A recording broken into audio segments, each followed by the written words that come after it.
ओम नमो भगवते वासुदेवाय नमः। बोलिए लक्ष्मी माता की जय हो।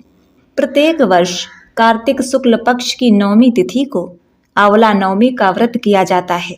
इसे धात्री नवमी के नाम से भी जाना जाता है, क्योंकि यह माता के समान ख्याल रखने वाली मानी जाती है। कार्तिक मास का प्रत्येक दिन बहुत ही महत्वपूर्ण होता है। एक एक तिथि बहुत ही महत्वपूर्ण मानी गई है और ऐसी ही यह तिथि है कार्तिक मास शुक्ल पक्ष की आंवला नवमी की। अक्षय नवमी भी कहते हैं और इस दिन आंवले की पूजा की जाती है। इस दिन महिलाएं आंवले के पेड़ के नीचे बैठकर संतान प्राप्ति, स्वास्थ्य, घर में सुख और शांति, आर्थिक समृद्धि और बच्चों की सुरक्षा के लिए प्रार्थना करती हैं। आंवले को अक्षय वृक्ष भी कहा गया है। ऐसा कहा जाता है कि ब्रह्मा जी ने सबसे पहले आंवले को ही उत्पन्न किया था और आंवले के वृक्ष में भगवान विष्णु का निवास माना जाता है। आंवला भगवान विष्णु का प्रत्यक्ष रूप माना जाता है। कार्तिक मास के शुक्ल पक्ष की नवमी तिथि को आंवले की पूजा अत्यंत आवश्यक, अत्यंत श्रेष्ठ और अक्षय फल देने वाला बताया गया है। अक्षय नवमी के दिन अगर आंवले की पूजा करना और आंवले के वृक्ष के नीचे बैठकर भोजन बनाना और खाना संभव नहीं हो तो इस दिन आंवला जरूर खाना चाहिए। यदि संभव हो तो आप आंवले के वृक्ष के नीचे भोजन करिएगा। यदि संभव नहीं है तो आंवले के वृक्ष के नीचे बैठकर आप केवल आंवला का सेवन भी कर सकते हैं। यदि वृक्ष आपको नहीं मिले तो आप घर पर भी आंवले का सेवन कर सकते हैं। इतना तो आपको जरूर करना चाहिए। ऐसी मान्यता है कि कार्तिक शुक्ल नवमी तिथि को आंवले के पेड़ से अमृत की बूंदें गिरती हैं और यदि इस पेड़ के नीचे व्यक्ति भोजन करता है तो भोजन में अमृत के अंश आ जाते हैं, जिसके प्रभाव से मनुष्य रोग मुक्त होकर दीर्घ आयु बनता है। चरक संहिता के अनुसार अक्षय नवमी को आंवला खाने से महर्षि च्यवन भी युवा हो गए थे। अब आगे हम आंवले की महिमा कथा को सुनते हैं। आंवला नवमी माताओं बहनों के लिए विशेष है क्योंकि यह पुत्र देने वाली है। एक प्रचलित कथा के अनुसार प्राचीन काल में एक वैश्य की पत्नी को पुत्र रत्न की प्राप्ति नहीं हो रही थी। अपने पड़ोसन के कहने पर उसने एक दूसरे किसी अन्य के बच्चे की बलि भैरव देव को दे दी। पड़ोसन ने कहा था, तुम किसी के बच्चे की बलि दे दोगी तो तुमको संतान हो जाएगी। लेकिन इसके विपरीत उसे कर्म का फल मिला। वह महिला कुष्ठ रोगी हो गई और इसका उसे पछतावा भी होने लगा। वह पश्चाताप करने लगी। रोग मुक्त होने के लिए गंगा की शरण में गई। तब गंगा जी ने उसे कार्तिक शुक्ल पक्ष की नवमी तिथि को आंवले के वृक्ष की पूजा कर आंवले की सेवन की सलाह दी थी। तो यह आंवला नवमी ही है जिस दिन महिला ने गंगा जी के बताए अनुसार इस तिथि को आंवले की पूजा कर आंवला ग्रहण किया था और वह रोग मुक्त हो गई। इस व्रत पर पूजन के प्रभाव से कुछ ही दिनों बाद उसे दिव्य शरीर व पुत्र रत्न की प्राप्ति हुई।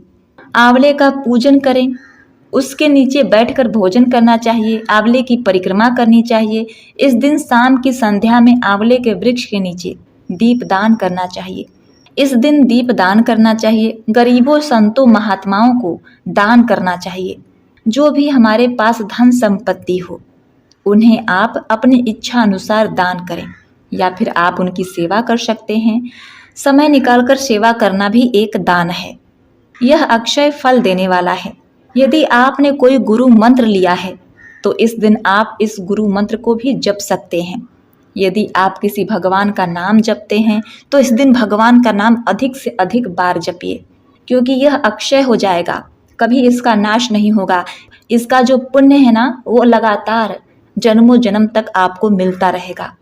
तो अब आइए जानते हैं आंवला दीपदान के बारे में। वैसे तो हम कई प्रकार के दीपदान करते हैं, लेकिन इसमें जो आंवला दीपदान है ना वो बहुत ही ज़्यादा महत्वपूर्ण माना जाता है। अगर हम एक दीप का जो नॉर्मल जो दीप है उसका दान करते हैं ना तो हमें एक दीपदान का फल प्राप्त होता है। लेकिन अगर हम एक आंवले का दीप बनाकर आंवला दीप दान करते हैं तो हमें 1000 दीप दान करने का पुण्य फल प्राप्त होता है। इसका सबसे ज़्यादा महत्व होता है। वैसे भी आप आंवले का दीप दान पूरे कार्तिक महीने में कर सकते हैं, लेकिन अगर कोई पूरे कार्तिक महीने में नहीं करता है तो जब आंवला नवमी होती है तो उस दिन आंवला नवमी को आंवले के वृक्ष की पूजा करें। आंवले का दीप दान करें। आंवला वृक्ष की पूजा की विधि कब है ये भी बताएंगे। तो देखिए, आने वाले 10 नवंबर को अक्षय आंवला नवमी है। जी हाँ, यह बहुत ही ज़्यादा महत्वपूर्ण तिथि है। इसके नाम से ही पता चलता है अक्षय नवमी, यानी इस दिन आप जो भी सत्कर्म करेंगे, जो भी कर्म करेंगे, चाहे वह अच्छा कर्म हो चाहे वह बुरा कर्म हो, सब अक्षय हो जाता है। अक्षय नवमी को जो भी कर्म किया जाए, दान, ब्राह्मण पूजन, होम हवन, कीर्तन, प्रभु नाम जप, दीप दान, सब कुछ अक्षय होता है। ब्रह्मा जी का कथन है कि कार्तिक शुक्ल नवमी को किया गया दान अक्षय होता है। इस दिन आप गरीबों को वस्त्र दे सकते हैं। अन्नदान तो सबसे श्रेष्ठ माना गया है। अन्नदान कर सकते हैं, गौ को चारा दान कर सकते हैं, ब्राह्मण आदि को दान कर सकते हैं। उस दिन आपका दिया हुआ दान अक्षय पुण्य देने वाला है। अक्षय जिसका नाश ना हो, जो इस जन्म में तो हमें उसका पुण्य मिलता ही है, अगले जन्मों तक भी हमें इसका पुण्य फल मिलता रहता है। यह कभी भी क्षय नहीं होता। स्कंद पुराण, नारद पुराण आदि सभी पुराणों के अनुसार कार्तिक शुक्ल पक्ष नवमी युगा तिथि है। आंवला नवमी को बहुत ही श्रेष्ठ माना गया है। आंवला नवमी के दिन भगवान विष्णु ने कुष्मांड नामक राक्षस का वध किया था। यह भी माना जाता है कि भगवान विष्णु ने आंवला नवमी के दिन कंस का वध करने से पहले 3 वनों की परिक्रमा की थी। इसलिए अक्षय नवमी के दिन मथुरा वृंदावन की परिक्रमा की जाती है। कहा जाता है इस दिन जो व्यक्ति मथुरा वृंदावन की परिक्रमा करते हैं उन्हें वैकुंठ लोक की प्राप्ति होती है, भगवान श्री हरि विष्णु के लोक की प्राप्ति होती है। वैसे तो कार्तिक के पूरे महीने में अगर आप स्नान करते हैं पवित्र नदियों में, उसका फल बहुत अधिक प्राप्त होता है।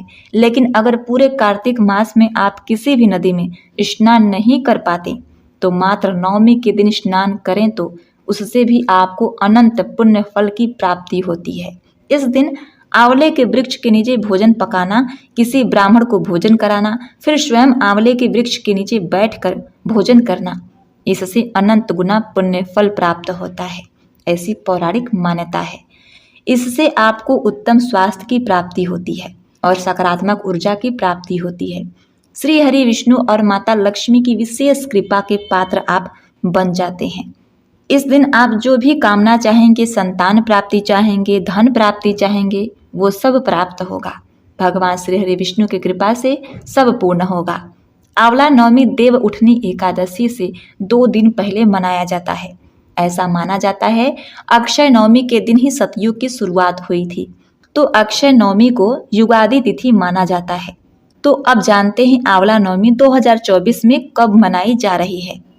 पंचांग के अनुसार कार्तिक मास के शुक्ल पक्ष की नवमी तिथि प्रारंभ हो रही है 9 नवंबर 2024 को रात्रि में 10:04 से और समाप्त हो रही है अगले दिन यानी कि 10 नवंबर को रात्रि में 9:01 पर।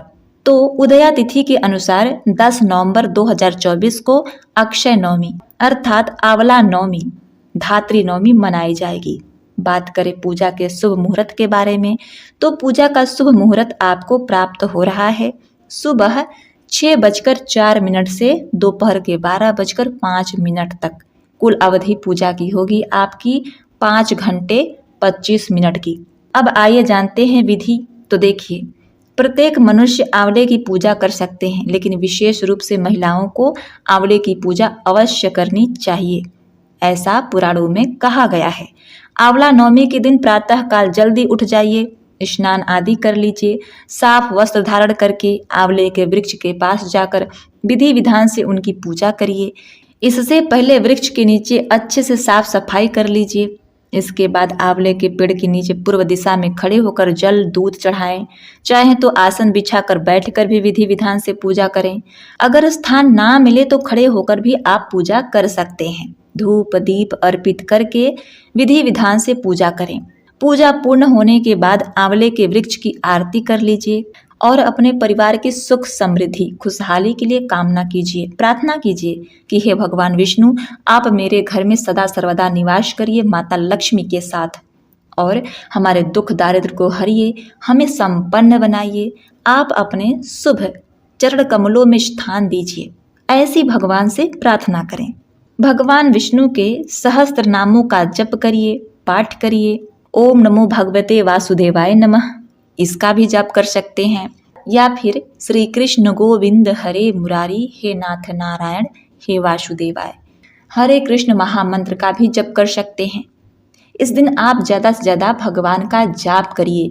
हम कहते हैं कि यह आपको अक्षय पुण्य फल देगा जो कभी नष्ट नहीं होगा, आपके जीवन पर्यंत जन्मों जन्म तक आपका साथ देगा, यह आपका पुण्य। तो इस दिन भगवान का नाम जपिए। भगवान का नाम जपना बड़ा ही पुण्यवान होता है, इसकी महिमा बड़ी ही अनंत है, अनोखी है। आंवले का दान करिए, आंवले का सेवन करिए। आंवले का सेवन अमृत तुल्य है, इसलिए अक्षय नवमी के दिन अपने स्वास्थ्य के लिए, सुखी संपन्न जीवन के लिए आंवले को प्रसाद के रूप में अवश्य ही ग्रहण करिएगा।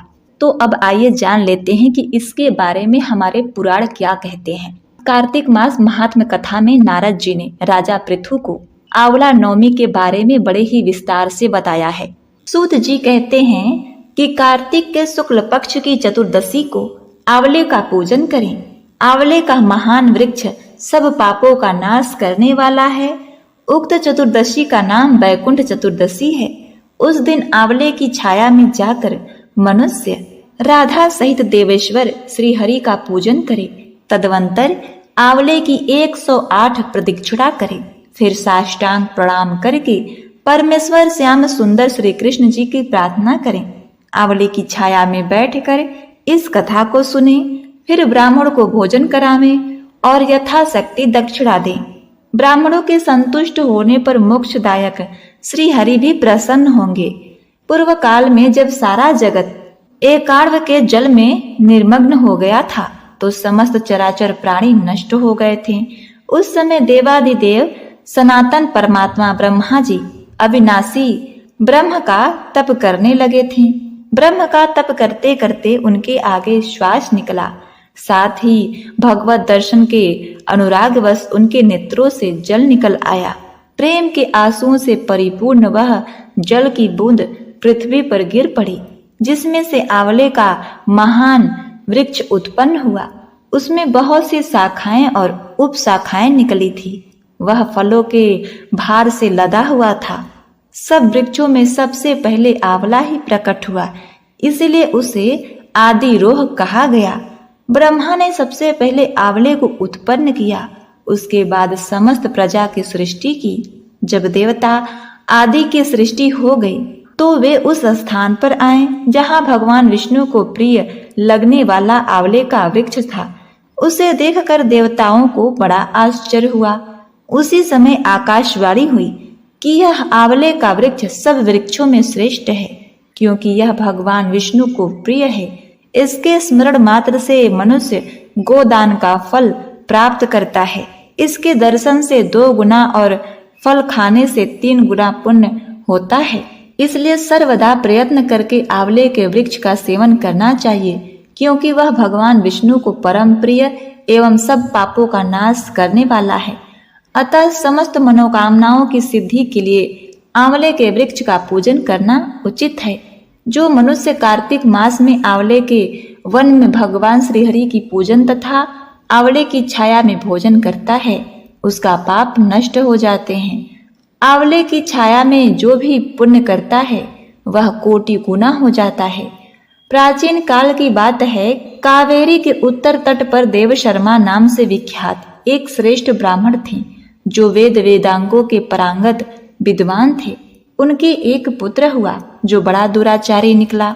पिता ने उसे हित की बात बताते हुए कहा कि बेटा, इस समय कार्तिक का महीना है जो भगवान विष्णु को बहुत ही प्रिय है। तुम इसमें स्नान, दान, व्रत और नियमों का पालन करो। तुलसी के फूल सहित भगवान विष्णु की पूजा करो। भगवान के लिए दीप दान, नमस्कार तथा प्रदक्षिणा करो। पिता की यह बात सुनकर वह दुष्ट आत्मा पुत्र क्रोध से जल उठा। उसके ओष्ठ फड़फड़ाने लगे और उसने पिता की निंदा करते हुए कहा, तात, मैं कार्तिक में पुण्य संग्रह नहीं करूंगा। पुत्र का यह उदंडता पूर्वक वचन सुनकर देवशर्मा ने क्रोध पूर्वक कहा, ओ दुर्बुद्धे, तू वृक्ष के खोखले में चूहा हो जा। इस साप के भय से डरे हुए पुत्र ने पिता को नमस्कार करते हुए पूछा, परम पूज्यवर, उस तृणित योनि से मेरी मुक्ति कैसे होगी, यह बतलाइए। इस प्रकार पुत्र के द्वारा प्रसन्न किए जाने पर ब्राह्मण ने पाप निवृत्ति का कारण बताया कि जब तुम भगवान को प्रिय लगने वाले कार्तिक का व्रत पवित्र महालय सुनोगे, उस समय उस कथा के श्रवण मात्र से ही तुम्हारी मुक्ति हो जाएगी। पिता के ऐसा कहने पर वह उसी क्षण चूहा हो गया और कई वर्षों तक संघनन वन में निवास करता रहा। एक दिन कार्तिक मास में विश्वामित्र अपने शिष्यों के साथ उधर से आ निकले तथा नदी में स्नान करके भगवान की पूजा करने के पश्चात आंवले की छाया में बैठे। वहां बैठकर वे अपने शिष्यों को कार्तिक मास का महात्म सुनाने लगे। उसी समय कोई दुराचारी व्याघ्र शिकार खेलता हुआ वहां पहुंच आया।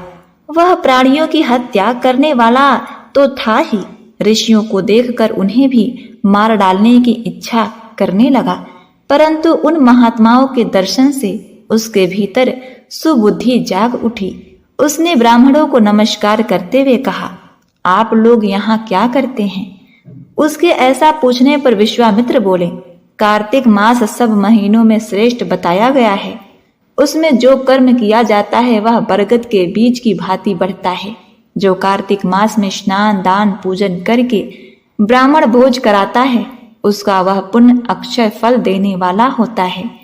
व्याध की प्रेरणा से विश्वामित्र जी के कहे हुए इस धर्मों को सुनकर वह श्राप भ्रष्ट ब्राह्मण कुमार चूहे का शरीर छोड़कर तत्काल दिव्य देह युक्त हो गया और विश्वामित्र को प्रणाम करके अपना वृत्तांत निवेदित कर ऋषि की आज्ञा से विमान पर बैठकर स्वर्ग को चला गया।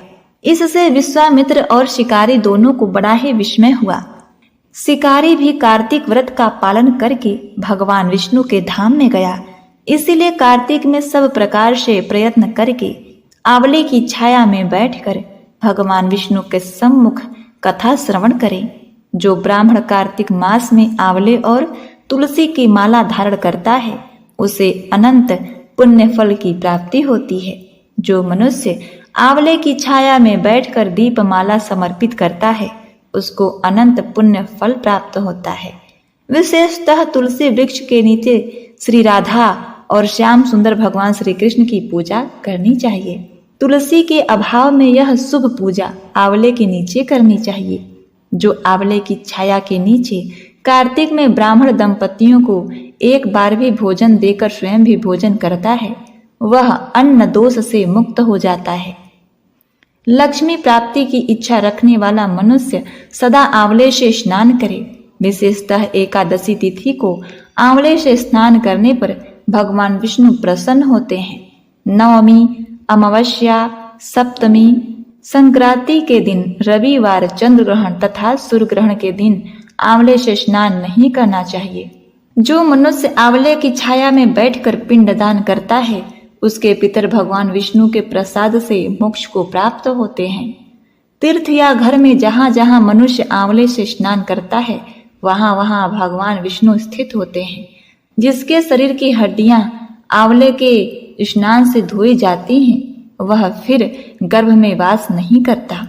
जिसके सिर के बाल आंवला मिश्रित जल से रंगे जाते हैं, वो मनुष्य कलयुग के दोषों का नाश करके भगवान विष्णु को प्राप्त होता है। जिस घर में सदा आंवला रखा जाता है, वहां भूत प्रेत कुष्मांड और राक्षस नहीं जाते। जो कार्तिक में आंवले की छाया में बैठकर भोजन करता है, उसके 1 वर्ष अन्य संसर्ग से उत्पन्न हुए पाप नाश हो जाते हैं। तो बोलिए ओम नमो भगवते वासुदेवाय नमः।